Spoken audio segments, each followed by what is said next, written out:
welcome into Track 'em Tigers. I'm Jay Coulter with the coach, Ron Nelson. And today we want to welcome our special guest, our sponsor, Jason Dyer from Extreme Power Sports. Jason, good to have you back. Thank you. Thank you to be here. Good to be here. Wish it was under better circumstances. I know it. Absolutely. Well, let's get right into Auburn, Georgia over the weekend. 21-14, another tremendous defensive performance. Wasted. Offense continues to struggle. Coach, I'm going to let you have the first word. Frustrating, and it's just not frustrating to Auburn fans, but to the players and the coaches. You put so much into it, and yes, our defense did play good, but 3 drives, and they'll tell you right now they can't give up the long ball over the top, and expect to beat people. Right before halftime, we'll get into that later. About the call and the call of the timeout, and but they hear whatever the situation. We'll talk about that later, and then coming out of the halftime, giving up the touchdown drive. There was 2 questionable pass interference calls on there, but to get behind 21-0, I thought the crowd was ready to go, and to leave and then the offense started moving the football. We had our chances early, offensively. The first drive was picture perfect. We end up getting a loss and had a 4th and 3. We were going to go for it, or we was going to act like we were going to go for it. And 4th and 3, and Georgia had to call timeout. Well, at that point, the second guessers, and God knows there's many of them right now. Thought Auburn should go for it. 4th and 3 against Georgia's defense? No, you take the points. And we just missed it. Yep. And then I thought the key to the game, guys, was Georgia's punter. He pinned us back. I've never seen a kid kick that high and that long. Single best punting performance I can remember in forever. And he pinned us, and our punter did a pretty good job. Yeah. But the hidden yardage that Georgia got from the punting game, because the next possession, we get on the 2. Mm-hmm. It's hard to do anything with the 2. We get a nice little drive going. Bo turns the football over right before half. And it was just one of those situations. But the thing that, if there is a silver lining, and there's no moral victories, but this Auburn team won't quit. And they're going to play the hard for themselves. Number one, they're playing for Auburn. Then they're playing for themselves, and they're playing for their coaches. And, we were one bad pass away from winning a ball game or having a chance to tie. They're late. We definitely had the momentum. So kudos to the guys, because, look, if you had said before the season started, what's Auburn's record going to be? Okay? Now, be honest with you. You saw the schedule we got. Most people said 8-4, 9-3. Well, we're going to be either 8-4 or we got a chance to be 9-3. And it's just a situation where people are frustrated right now. The offensive line, in my opinion, I don't like to pick on particular kids or groups or anything, but they haven't progressed. And everybody's frustrated with it. They talk about they're frustrated with the offense. If you can't run the football in the SEC, you are not going to win football games. And we can't run it against quality teams. We can run it against mid-majors, not mid-majors, but the middle of the pack of the ACC, but we can't run it against the number 1 team, the number 4 team, the number 9 team, and coming up the number 5 team. It's been tough for us to get anything consistently running the football. Pretty much sums up the season, I think right there. You say, look, going into the year, 8-4, 9-3, you'd be happy with that. I think 9-3 will certainly be a stretch. We'll talk about that in a minute. I think it's the way Auburn has lost these games this year. You've seen one side of the ball that's maybe top 2 or 3 best defenses in the country, in my opinion. And you got a spotlight on a woeful offense, like you alluded to, and a coach that's known for his offensive prowess. I think that's where all the indigestion's coming in, and the fact that hey, they could have won. They maybe should have won in Baton Rouge. Certainly had their opportunity Saturday. and they didn't play great down in Gainesville, but they had the chance there. The Florida game was the only one that, to me, that we didn't play very good football. Mm-hmm. We played good enough defensively. Probably played lights out, but offensively we was terrible. Baton Rouge, we did about the best we can do. Yeah. Yep. And It's a good football team. I mean, we just you can't say look at the schedule, but if you could change schedules with other teams, we would be right there. But we're not. But we still got a lot to play for. Yeah. And let's just see let's just see how it turns out. Yeah. Thoughts, Jason? Well, it's like, Coach talking about the offensive line is definitely, in my opinion, a weakness. Not being able to run the football, but, people want to look at personnel and not getting Schwartz involved and not getting some of these playmakers involved. But to me, it gets down to scheme too. And then, I showed you a little bit earlier about a 4th and 1, and we get to a wildcat formation, and we don't convert. But Georgia's defense, you got a photo online. You can look at the photo, and they've got men lined up 8 or 9 within 5 yards, exactly where we're going to run the ball. If he goes to the other side, there's 2 men over there, and of course he could have got a yard or 2, just going against a tendency. You know what I mean? Mm-hmm. They knew that. They lined up perfectly. They executed the plan just based on our formation. And that's kind of goes back to what I think some of the Auburn frustration, people watching at home. Certainly, I don't have the offensive expertise of Coach here, but just a casual observer, that's just kind of the frustration. I think fans are. And you were referring to, I think it was a wildcat formation when you were talking about that. The thing about, and you do it in high school. You do it in junior high. And I know they do it.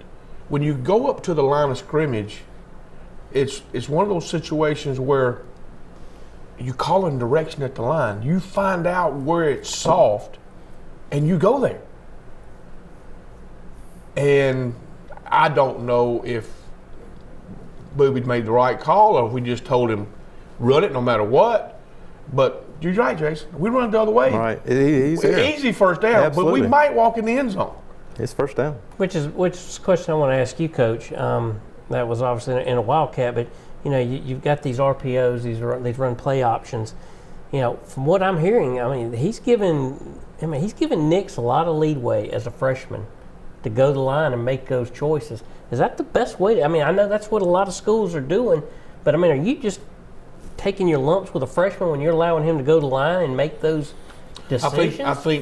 I think 15 years ago or even 10 years ago, yes. Mm-hmm. Now, the way defenses are versatile, if you don't give your quarterback a chance to check off, you're going to be in trouble because we always might stay a step ahead. Mm-hmm. Well, you're staying a step ahead, but what if they change the defense? It's not what the defense that you thought they might be running, and you got a play call. Well, your quarterback better check out of it, or you better have that RPO to have a chance. I think you got to give your quarterback. Early with Bo, I think they probably played it close to the vest. I think pretty much now they've turned it loose, and they have to. He's not a freshman anymore. Right. He's done been through the wars, and I thought he did a good job in the fourth quarter of doing that. Yeah. No, I don't think Auburn lost that football game because of Bo Nix. Bottom line is we could not run the football, and if you can't run it, you're just not going to win. Yeah. Georgia, even as good as defense we were, they ran the football. Swift went for over 100. As good as our defensive front was. So, you got to be able to do that to put the pressure off the quarterback. Yep. Good stuff. All right, we're going to take a break. When we come back, we're going to talk about Gus Malzahn, what lies ahead for him, and dig a little bit into this weekend and the Samford game. You're watching Track 'em Tigers. She's ready! Extreme Power Sports' very own Polaris RZR Skylifter XP 1000, Trinity Exhaust, Power Commander, 6-inch portals, RZR 3 to 5-inch lift, MSA 20-inch wheels wrapped with 35-inch BKTs, deluxe audio roof, LED light bar, Mud Park ready. We are ready to finance you on this Skylifter right now. Come check out all our off-road machines today at Extreme Power Sports. And welcome back in. Jason, again, glad to have you with us. thank you again for sponsoring us Thank for the second year. We really appreciate it. It's been a tough year for you. Had an unfortunate fire last year around this time. Right. A year later, you've reopened, or rebirth. You were Right. telling me a little bit about it before the show. Share with the viewers what's going on over at Extreme Power Sports. Thank you for having me. We had a fire December 2018 last year, and December we closed for 9 months for fire damage. We rebuilt the dealership, and basically we had a complete regut and rebuild. Dealership that's been there 20 years. We were able to go in and remodel and put things where we want it, and rearrange the furniture a little bit, make it a little more modern and nicer. So we're blessed in a lot of ways.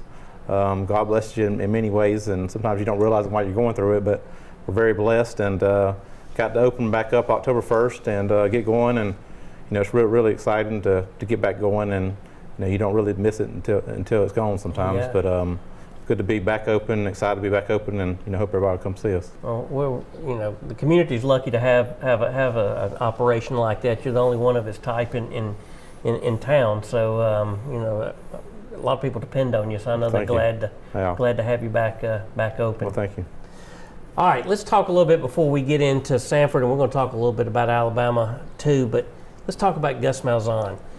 Now, you go to these websites inside the Auburn Tiger, Auburn Undercover. There's a lot of talk about Gus right now. $28 million buyout. Is there enough outrage there to buy him out? Should he lose to Alabama? And let's just face it, he wins a week from now. All's good. But let's look at the situation right now. Got an interim president, and Jay Gooch, same guy that had to ultimately make the decision on Gene Chizik. He's an interim. Got a new athletic director, has been on the job a little over a year. Doesn't appear to have a lot of power, or at least I don't think he's going to make the decision himself. And then from everything we read, the Board of Trustees they're kind of split on it. That's not a good situation for Auburn to be in either way. You have some strong feelings on this. Thoughts? All right. First of all, I'm a coach. Mm-hmm. And I know the coaching profession and how hard it is. And I have a tendency to take up for coaches. But I'm really disappointed in the Auburn people. We're not acting like Auburn people. Crap, guys, I can remember when 7-3, back when you played 10 games, I mean, that was a good season. I said on this show last week, when you're going to have to play the LSUs, the Alabamas, the Texas A&Ms, the Georgias, and the Floridas, that's going to happen. But the way that our university is divided right now, and social media has a lot to do with that. Oh, yeah. Next thing has a lot to do with that is the playoff system. Everybody wants to be in the playoff system. So it's not good enough to go 9-3 and get you a really, really good bowl game and then get rewarded for the end of the season. If you're not in that Final Four, and especially when your two biggest rivals has been consistently in it, there's a lot of frustration. But people, until we raise the money and we get the facility built and get up to par with these other universities, I don't care who the coach is. It's not going to matter. And like I said, I'm not going to say what's going to happen, but I'm really frustrated. We'll be the laughing stock of the nation if you're going to fire an 8-4 coach that's taken you to a chance to win a national championship, has beat Alabama more than any team in the SEC. He's done that. So, I mean, what you going to do? But right now, I'm really frustrated, and Auburn's got to get back on. The only way Auburn's going to be successful is their fan base is going to have to come together, and we're going to have to do. Right now, you don't have to worry about that Alabama. Nick's going to do what he wants to do, and everybody else is going to follow. Kirby's going to do what he wants to do, and everybody's going to follow. Now, after this year, Ogeron's going to do what he wants to do, and everybody's going to follow. Right now, Malzahn's not doing what he wants to do, and everybody ain't following. So that is the whole issue. what got Auburn in this situation, for those that are not Malzahn fans, is exactly what you're talking about. He was rewarded with perhaps a contract that was, well, it wasn't perhaps, he was rewarded with a contract that was probably way too big. Auburn was coming off the motion of beating back-to-back #1 teams in Georgia and Alabama. Just beat your two rivals. Just beat your two rivals. That was ranked #1 at the time. That was ranked #1. They give you a huge contract on a motion, or a president probably didn't have any, didn't have any business being president at Auburn. He negotiates this raw deal.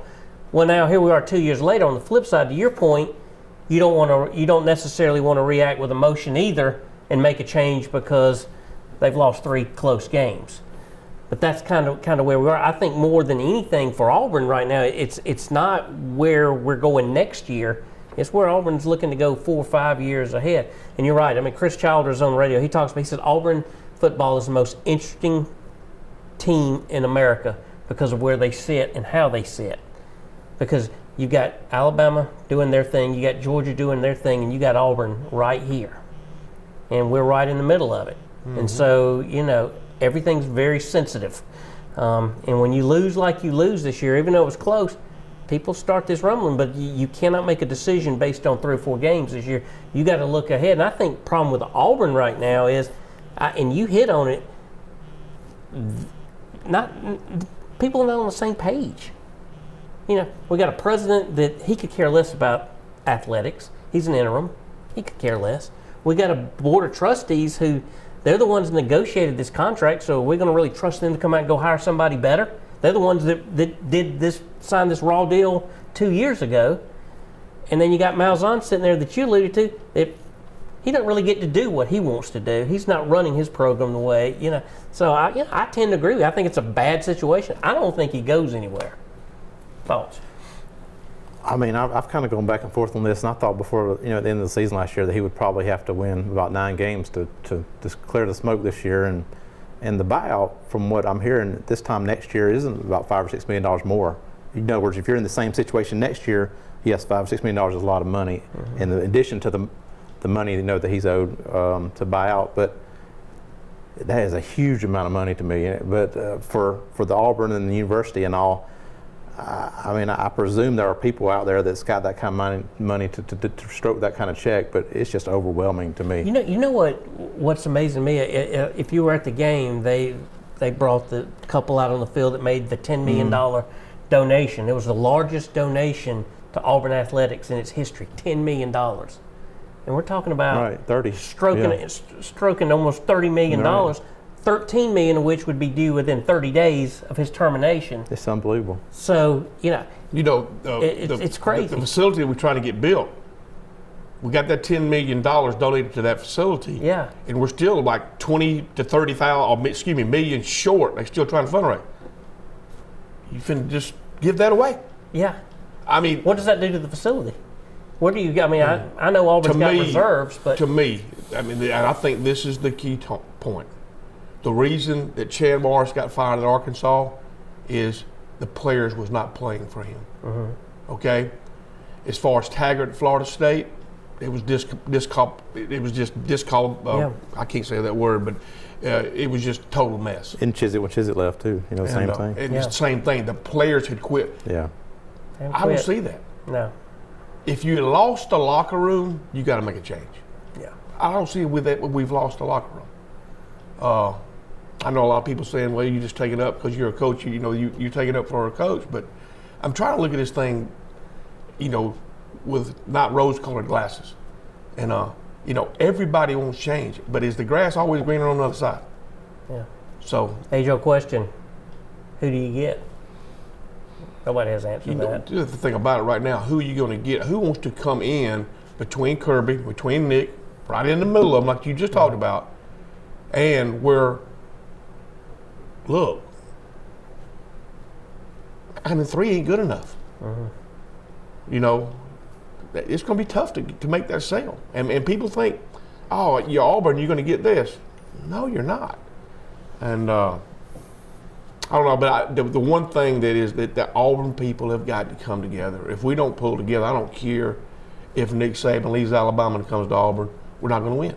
You're going to have to come and be on the same page.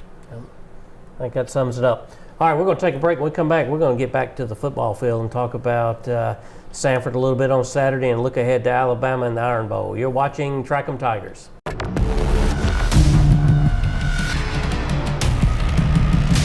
Razor XP has earned its place as the world's best-selling performance side-by-side. Now, the off-road's most successful Predator looks even hungrier.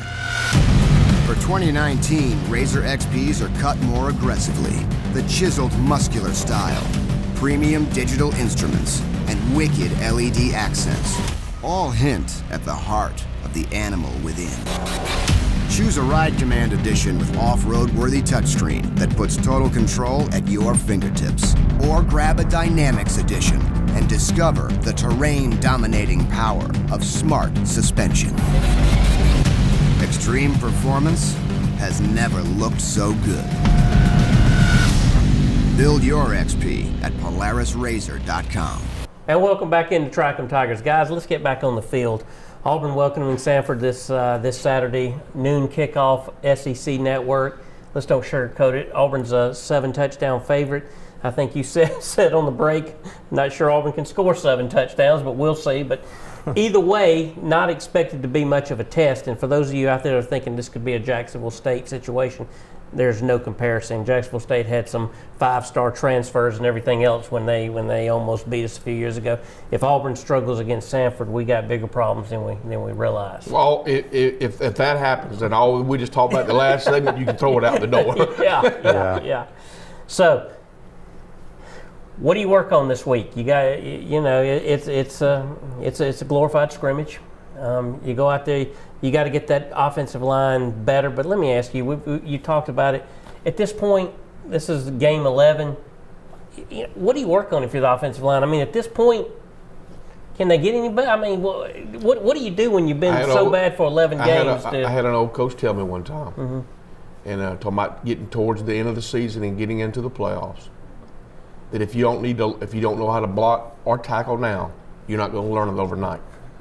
So exactly. I think basically you got to get the timing down. Our passing game is getting better. I'd like to see I like to see Cedric Jackson on the field more. I mean, I thought he came in and made a big time catch with him and Seth. Hastings hadn't had the type of year that I thought he'd have. He's had a couple of drops. Yeah, but he's so injury prone. I mean, and he disappeared for a while. Yeah, but he's going to give you everything he's got now. Yeah. Don't get me wrong. It's not going to be like an effort. He just hadn't had the kind of year that I saw 2 years ago before he got hurt. I thought he was ready to be a game changer. Yeah.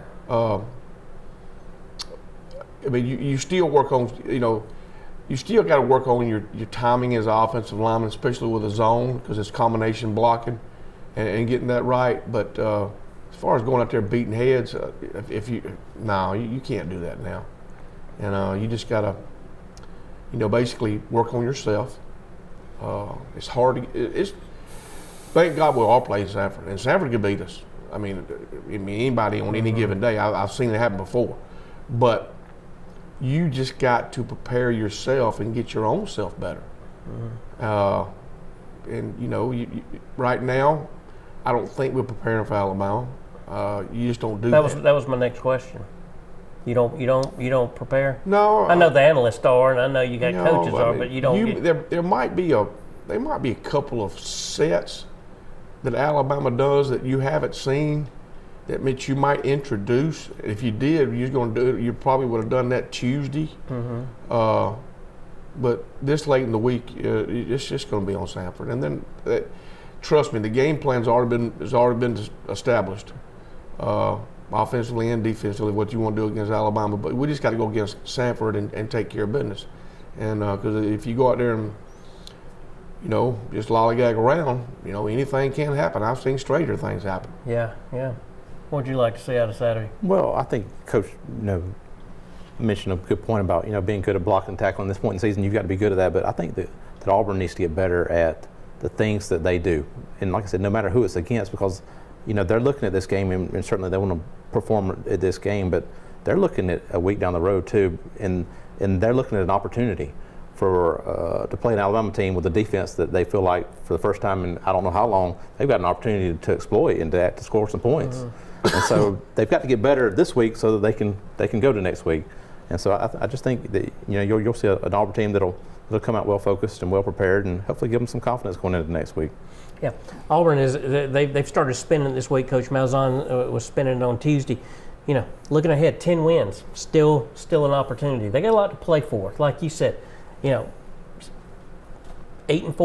That's what most people predict. They get out with 10 wins, counting a bowl win. I think people look back on this year as not a great one, but not a bad one. Well, it's a way to reward these seniors, and to get them go out because they're disappointed. They wanted a chance to win a conference championship, have a chance to go to the playoffs, and you work so hard as a college athlete. I'll be honest with you. If I had a son today, I don't know if I'd want him to play college football. It's just that it's that tough. Yeah. What all they have to, the training and the off-season stuff, and but it's a good way if they could do that. If come against Alabama, do we have a chance against Alabama? Yes, we got a chance against Alabama, and just because of the fact, look how we played LSU. Now, we're gonna have to play, but we're gonna have to get better in some areas. But we got a chance, and we can do that. And then if we could go to maybe the Citrus Bowl or in a good bowl and play a team out of the Big Ten, and say a Wisconsin or a Minnesota, possibly even a Michigan that I'm hearing, and get a good win there, you have had a great year. Excuse me, you've had a very good year, not a great year, but like I said, I would challenge anybody to play to our schedule right now and be where they were 10-0 or 9-1 right now. Well, and obviously the playoff committee respects it because they still keep Auburn, I think, what are they, 15th this week? Yeah. Still, Auburn's getting a lot of respect. Okay, big news in college football this weekend. Tua gone for the year. What does that do to the Alabama offense? We really haven't seen him play. I guess he played against Arkansas, but he had a lot of yards, but he was throwing a lot of little screen passes and things like that. What does that do to the Alabama offense? I think it really affects their offense. That kid with his consistency and his performance is just phenomenal. He's just not one you replace easily. However, this Matt Jones kid or this Jones kid they have is going to be super. They're not going to fall off the table. No. Alabama's got great offense. They've still got those, NFL wide receivers. They've still got the great offensive line. They're not going to fall off the table. So they're going to be very good. That was my point. Those receivers can make him look really good. Absolutely. He's not a bad quarterback anyway. No, but they're going to come to Jordan Hare and they're going to perform. And so we've got to be able to perform. And that's just going back to what we was talking about earlier about our offense got to get better, so we can go out there and perform, which I think we'll be able to test. Yeah. So, Coach, how do you prepare for Alabama coming in with it? It's going to be a little bit of a different look, I would imagine. Imagine they'd probably go to the running game a little more. I think you'll see Najee Harris more and Robinson Kidd. But when you got those four guys outside, Mac Jones is a pretty good quarterback. I watched him in the spring game this past spring. He looked better than Tua, if that's the case. Now, can he be? No, he's not going to be a Tua, guys. I'm just telling you. Them don't come around very often. But he is a good enough quarterback to get the ball in the right people's hands. And those guys outside, there's no four better. No. Than what they got, and running back. It'll be a game. That's the reason that our offense has got to get on track.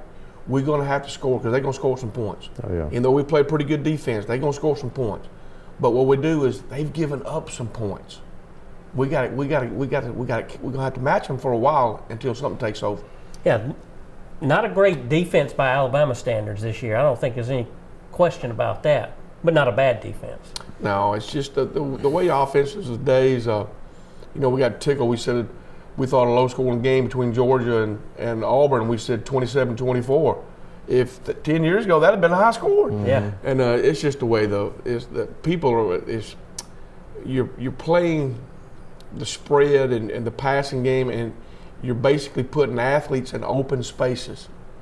Our kid Coach Trevick a lot of times, if this spread stuff would have been in effect back years ago, Lord Almighty knows how good we would have. We could have been better than what we were because of the athleticism and the speed factor. Oh yeah. And it's just it's like I tell people that, you know, I get tickled. You know, the toughest thing to do is to tackle an athlete in open space, and when you get the ball into a wide receiver like Jared Judy's space, it's dangerous. Tough. So, but we'll see. We'll see. We'll give you the last one. How many points does Auburn have to score in 2 weeks to have a chance to win? I think they got to score 28 points. You know, it's going to be a task. That's the task, but I think that's what it's going to be. I can't disagree. I don't disagree either. I would say it's going to have to be the 27, 28 point range because Alabama's going to score the football. You know, they're going to score, but we're going to have to put some points in more.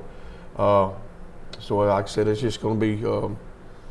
You know, I'm going to jinx myself because I'm talking about Alabama. We still got Sanford. I'm not going to jinx myself. Yeah. So I just hope we can score at least 40-something on Sanford, and that'll make me feel a little better. I thought we needed to talk about Alabama more than Sanford. I'm afraid everybody changed the channel. I'd probably get bored talking about Sanford. Let's hope we're not bored Saturday. Jason, thank you for being with us. Thank you for having me. Awesome. Thank you for your support. Thank you. Jason, Thank you, always sir. a pleasure. Thank Yep. you. Auburn faces Sanford at home this Saturday at noon on the SEC Network. Auburn is 27-0-1 against Sanford. Let's hope they make it number 28. Everybody have a good weekend, and War Eagle. War Eagle. There you go.